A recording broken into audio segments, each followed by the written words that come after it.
off in the Bolton landing.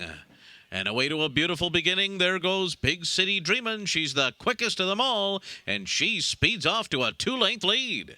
And then it's Truthful Jazz Lady to the outside, Conte Partiro, followed by Lull as they head up the backstretch.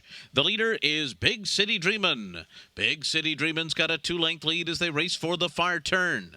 And then it's Truthful toward the inside. Heart Spoke on the far outside. Between those two, it's Jazz Lady. Lull is racing 5 lengths from the front. Conte Partiro next. China Grove and Kissin' Cassie 22 flat the opening quarter mile for Big City Dreamin', who has opened up a 3-length lead as they come to the top of the stretch.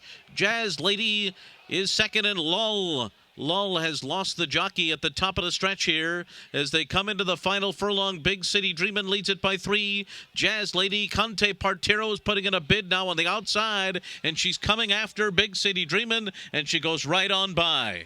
John Velazquez and Conte Partiro pull away to win it over Jazz Lady. And then came Heart Spoke, followed by a photo between China Grove and Big City Dreamin', and a final time of 1 minute 3.95 seconds.